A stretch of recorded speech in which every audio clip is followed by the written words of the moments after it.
नमस्कार दोस्तों, आज के इस वीडियो में हम बात करेंगे वीरपुर के जलाराम मंदिर के बारे में। वीरपुर के जलाराम मंदिर के बारे में ये बातें जानकर आप हैरान नहीं होंगे। वीरपुर पूरी दुनिया में मशहूर है। राजकोट से करीब 52 किलोमीटर दूर स्थित वीरपुर भले ही एक छोटा सा गांव है, लेकिन यह पूरी दुनिया में मशहूर है। वीरपुर की प्रसिद्धि का कारण इसमें स्थित पौराणिक जलाराम मंदिर है। हर साल लाखों श्रद्धालु यहाँ जलाराम बापा के दर्शन के लिए आते हैं। जलाराम बापा के मंदिर और जलाराम बापा के जीवन के बारे में कुछ ऐसी बातें हैं जिनके बारे में उनके भक्त भी नहीं जानते हैं। जलाराम बापा श्री राम के भक्त थे। जलाराम बापा का जन्म दिवाली के एक सप्ताह बाद 4 नवंबर 1856 को वीरपुर में ही हुआ था। जलाराम बापा स्वयं भगवान श्री राम के परम भक्त थे और उन्होंने अपना पूरा जीवन लोगों की सेवा में बिताया।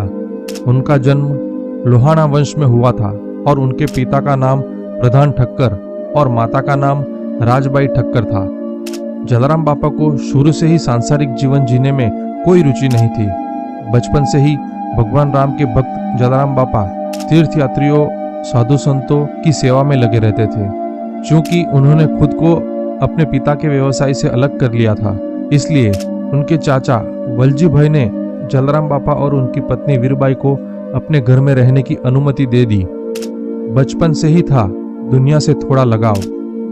जलाराम बापा का विवाह 16 वर्ष की आयु में वीरबाई से हुआ। 18 वर्ष की आयु में पवित्र हिंदू तीर्थ स्थलों का दौरा करने के बाद बापा भोज भगत के शिष्य बन गए। भगत ने बापा को शिष्य के रूप में स्वीकार किया और उन्हें गुरु मंत्र और जपमाला भी दी। गुरु के आशीर्वाद से बापा ने सदाव्रत केंद्र की शुरुआत की, जहां कोई भी साधु, संत और जरूरतमंद किसी भी समय आकर भोजन कर सकता था। वीरपुर स्थित जलाराम मंदिर में आज भी भक्तों को निःशुल्क भोजन उपलब्ध कराने की परंपरा जारी है। इसलिए नहीं होती कभी अनाज की कमी। एक दिन जलाराम बापा को एक साधु ने राम जी की एक मूर्ति दी और कहा कि कुछ ही दिनों में हनुमान जी उनसे मिलने आएंगे। जलाराम बापा ने अपने घर में राम जी की मूर्ति स्थापित की और कुछ ही दिनों में हनुमान जी जमीन से प्रकट हो गए। उनके साथ सीता माता और लक्ष्मण की मूर्तियां भी प्रकट हुई। ऐसा माना जाता है कि जलाराम बापा के घर में जहां अनाज रखा जाता है, उस स्थान पर हुए इस चमत्कार के कारण अनाज कभी खत्म नहीं होता। यह अक्षय हो गया है। इस चमत्कार के बाद गांव के कई अन्य लोग जलाराम बापा के साथ जन सेवा के कार्य में जुड़ गए।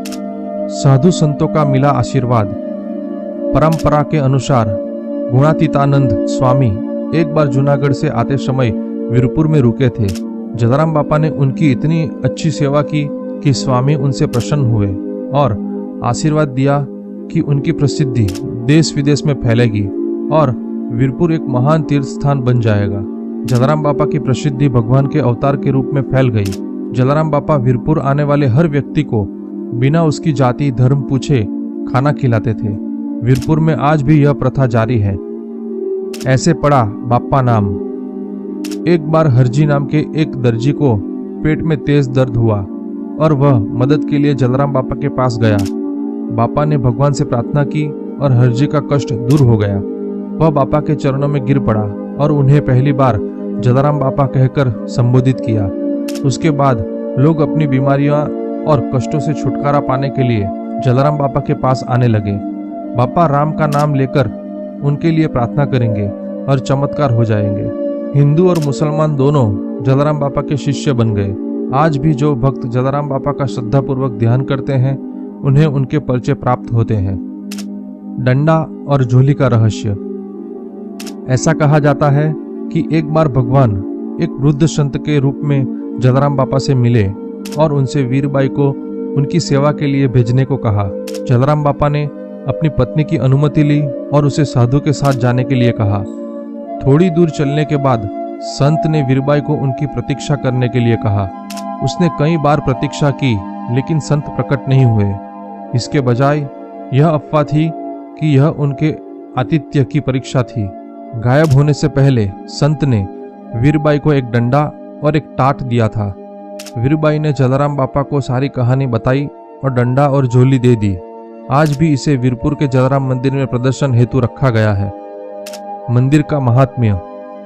वीरपुर में जिस स्थान पर अब मंदिर है वह कभी जलाराम बापा की कर्मस्थली थी। यह वास्तव में वह घर है जिसमें जलाराम बापा अपने जीवन काल के दौरान रहते थे। इस घर में जलाराम बापा के सामानों के साथ साथ राम, सीता, लक्ष्मण और हनुमान जी की मूर्तियां का भी संग्रह है। वैका के अनुसार भगवान द्वारा दी गई झोली और डंडा भी प्रदर्शन के लिए रखा जाता है। इस मंदिर का मुख्य आकर्षण जलाराम बापा की श्वेत श्याम तस्वीर है जो उनकी मृत्यु से 1 साल पहले ली गई थी। वर्ष 2000 के बाद इस मंदिर में दान स्वीकार करना बंद कर दिया है। हालांकि हर दिन हजारों भक्तों को मुफ्त प्रसाद वितरित किया जाता है। प्रसाद में सुबह गांठदार बूंदी और सब्जी और शाम को खिचड़ी कड़ी और देशी घी होता है। तो दोस्तों, ये वीडियो कैसा लगा? अगर वीडियो पसंद आया हो तो वीडियो को लाइक करें और ऐसे ही वीडियो देखते रहने के लिए चैनल को सब्सक्राइब करें। जय हिंद।